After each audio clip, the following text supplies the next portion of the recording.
हे दृश्य आपण पाहतोय। विधिमंडळाचं अर्थसंकल्पीय अधिवेशन आता आजपासून सुरू होतंय आणि त्यासाठी मुख्यमंत्री फडणवीस विधिमंडळाच्या आवारात दाखल झालेले आहेत। त्यांच्यासोबत त्यांचे काही सहकारी मंत्री आहेत। या सरकारचं हे पहिलंच अर्थसंकल्पीय अधिवेशन असणार आहे। विधान भवनाच्या बाहेरची ही दृश्य आपण पाहतोय।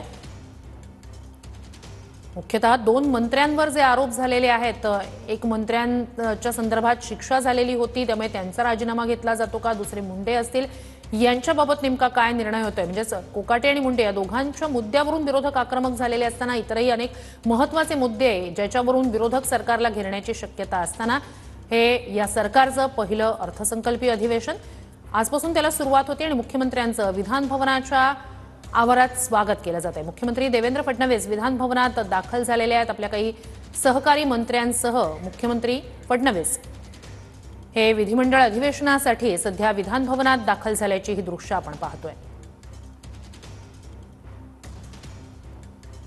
मुख्यमंत्री देवेंद्र फडणवीस विधान भवनात दाखल झालेले आहेत। त्यांच्या सोबत आहेत मंत्री चंद्रकांत पाटील, मंत्री सावे।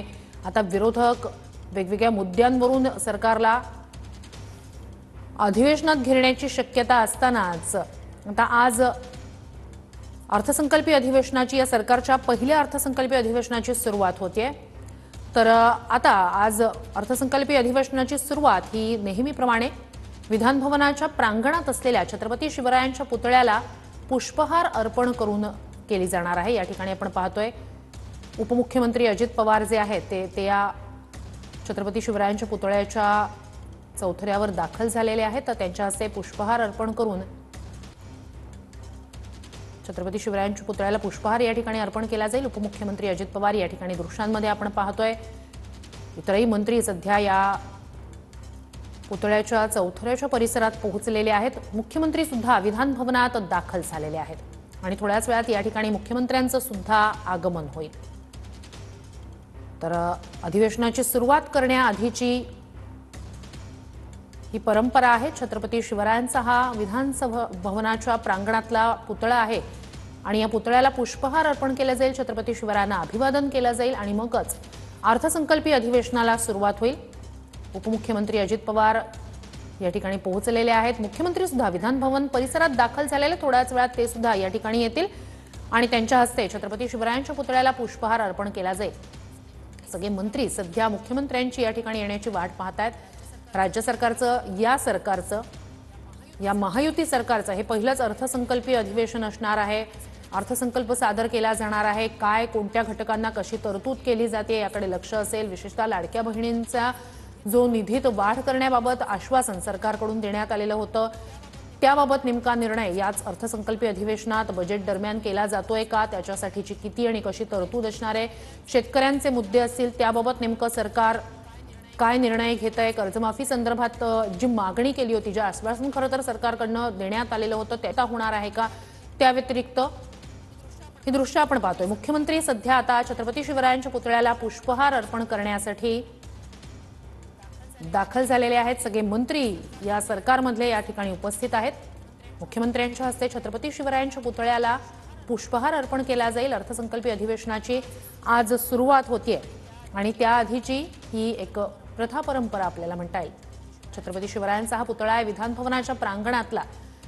छत्रपती शिवरायांना अभिवादन करूनच अधिवेशनाची सुरुवात आता होणार आहे। अधिक या सगळ्या संदर्भात जाणून घेऊया आपले प्रतिनिधी विनायक डावरुंग यांच्याकडून। विनायक, दृश्य आपण पाहतोय छत्रपती शिवरायांना अभिवादन केलं जात आहे मुख्यमंत्र्यांकडून, उपमुख्यमंत्र्यांकडून।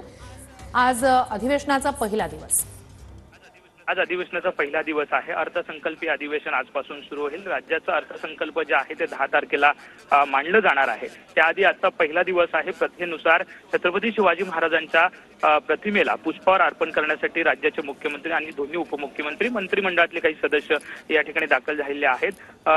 प्रत्येक अधिवेशनाच्या वेळी ही प्रथा परंपरा आहे आणि त्यानुसारच अभिवादन जे आहे ते छत्रपती शिवाजी महाराजांच्या प्रतिमेला या ठिकाणी केलं जाते।